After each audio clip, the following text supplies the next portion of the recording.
Fitch ने वित्त वर्ष 26 के लिए भारत की जीडीपी वृद्धि दर का अनुमान घटाकर 6.3% किया। वैश्विक रेटिंग एजेंसी फिच रेटिंग्स ने 1 अगस्त 2025 को जारी अपनी नवीनतम India corporate credit trends report में वित्त वर्ष 2025-26 फाइनेंशियल ईयर 26 के लिए भारत की जीडीपी वृद्धि दर का अनुमान घटाकर 6.3% कर दिया है, जो पहले 6.4% अनुमानित था। एजेंसी ने बताया कि जहां उच्च स्तर का बुनियादी ढांचा निवेश प्रमुख क्षेत्रों में मांग को बढ़ावा देता रहेगा, वहीं वैश्विक व्यापार से जुड़ी चुनौतियां और शुल्क टैरिफ संबंधी जोखिम भारत की विकास गति पर दबाव डाल सकते हैं। मांग को बढ़ावा देगा और संरचना पर खर्च। फिच रेटिंग्स के अनुसार भारत का मजबूत अवसंरचना निवेश विकास का एक प्रमुख इंजन बना रहेगा।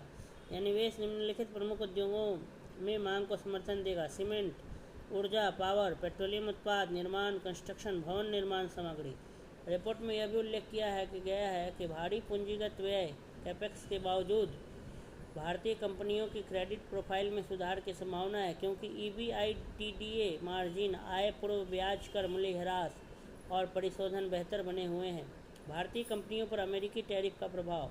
फिच ने अमेरिका द्वारा घोषित 25% शुल्क टैरिफ पर चिंता जताई, जो 7 अगस्त 2025 से लागू होंगे। इसके अतिरिक्त भारत रूस व्यापार से जुड़ी अतिरिक्त दंडात्मक कार्रवाइयों का भी उल्लेख किया गया है। सीमित प्रत्यक्ष प्रभाव। अधिकांश रेटेड भारतीय कंपनियां की अमेरिका में निर्यात हिस्सेदारी कम से मध्यम स्तर की है, जिससे उन्हें तत्काल बड़ा नुकसान नहीं होगा।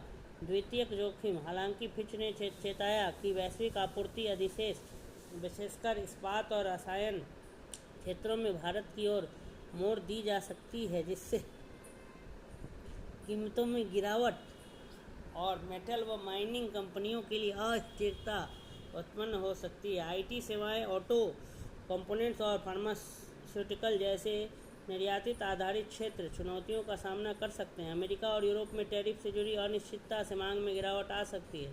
अमेरिकी नीतिगत बदलाव विशेष रूप से भारतीय दवा उद्योग को प्रभावित कर सकते हैं, जो विदेशी बाजारों पर काफ़ी निर्भर हैं। कुछ क्षेत्र अपेक्षाकृत स्थिर और सुरक्षित बने रहने की संभावना रखते हैं, जैसे दूरसंचार, टेलीकॉम, तेल और गैस, यूटिलिटीज निर्माण। ये क्षेत्र मुख्य रूप से घरेलू मांग आधारित हैं और नियामकीय स्थिरता का लाभ उठाते हैं, जिससे बाहरी जोखिम कम हो जाते हैं। रिपोर्ट में बताया गया कि भारत ने कृषि और डेयरी क्षेत्रों में अमेरिकी शुल्क रियायतों की मांग का कड़ा विरोध किया है। यह क्षेत्र भारत के किसी भी मौजूदा मुक्त व्यापार समझौते एफटीए में शामिल नहीं है। वर्तमान व्यापार वार्ताओं का परिणाम भारतीय कंपनियों के निर्यात विविधता और नए व्यापारिक परिदृश्यों के अनुकूलन की रणनीति को प्रभावित कर सकता है। फिच ने जोर दिया है कि इन वार्ताओं का परिणाम